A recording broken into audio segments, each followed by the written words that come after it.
Chapter 17. To the west. "Go," Percy urged. "I'm the one they want."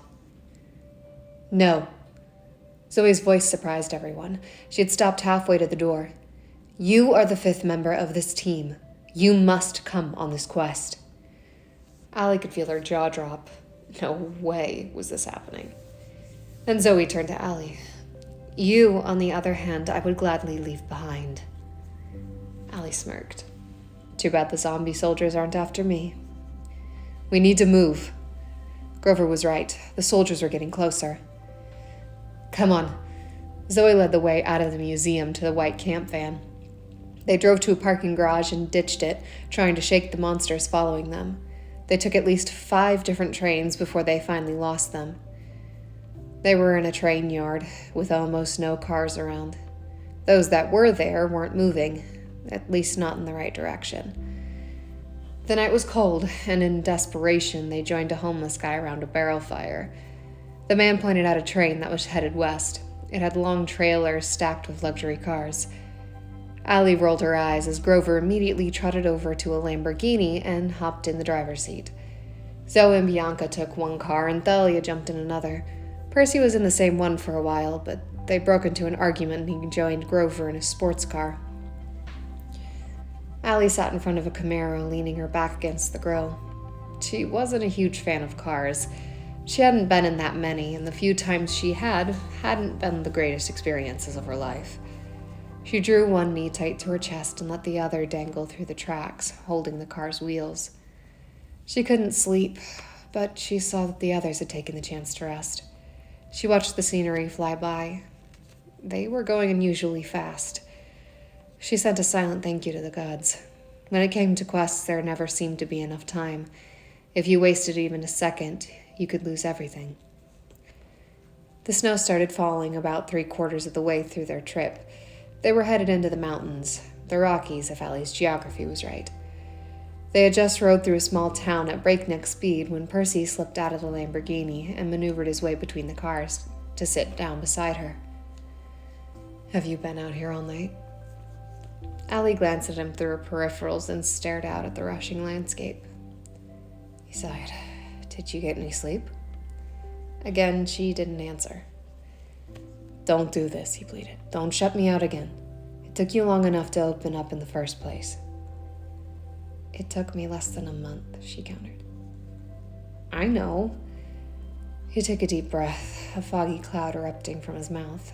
"But with everything that's going on, I don't think I could take in a month of you not talking to me."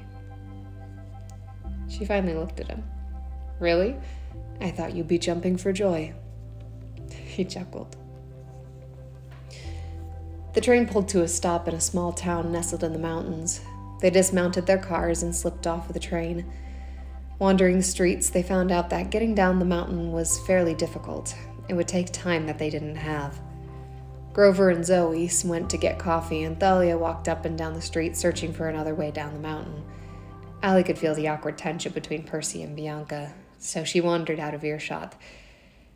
She needed some time alone anyway. Before long, the others returned. Grover's arms were loaded with drink carriers and bagels, but before they had the chance to dig in, he swooned, scattering the ground with the coffee and bread. Allie and the others rushed over to him. Percy tried to shake him awake, but he just moaned something about food. Allie turned to see how people were reacting to the boy who had just passed out in the middle of the street, but no one was looking at them. She followed their gaze to several soldiers in winter military garb. She reached for her knife. She'd stopped trying to hide it. "Percy?" He looked up and cursed under his breath in ancient Greek. Bianca helped a groggy Grover to his feet as the others readied their weapons. Percy brandished Riptide. Thalia activated her shield. Zoe knocked an arrow and Allie drew her bow. They struck the skeletal soldiers, but it didn't seem to do anything. They were unscathed. Allie pulled an arrow to her cheek, glaring at one of the soldiers' chests. This was her last arrow. She had to make it count. Her eyes blazed pure silver, and ghostly silver flames erupted across the shaft. The rest of the world blurred as she focused on her target. She released the flaming arrow, which flew straight into the soldier's chest. It screeched and collapsed in a tangle of burning limbs and fabric. Allie's vision blurred, black rimming her sight line. Her bow slipped from her hands and she collapsed. She was unconscious before she hit the ground. Allie felt herself bouncing violently as she drifted back into consciousness. Her eyes finally settled on a familiar face above her. Percy? He looked down and flashed a huge smile. You're okay! He had to yell to be heard over the clatter of hooves on stone. How did you do that?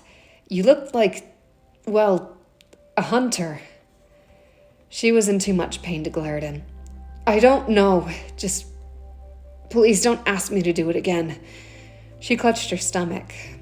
She sat up and realized they were riding a giant pig down a mountainside towards the desert. Where are we going? Percy shrugged. West. She rolled her eyes. The pig stopped pretty much in the middle of nowhere and dumped them in the desert.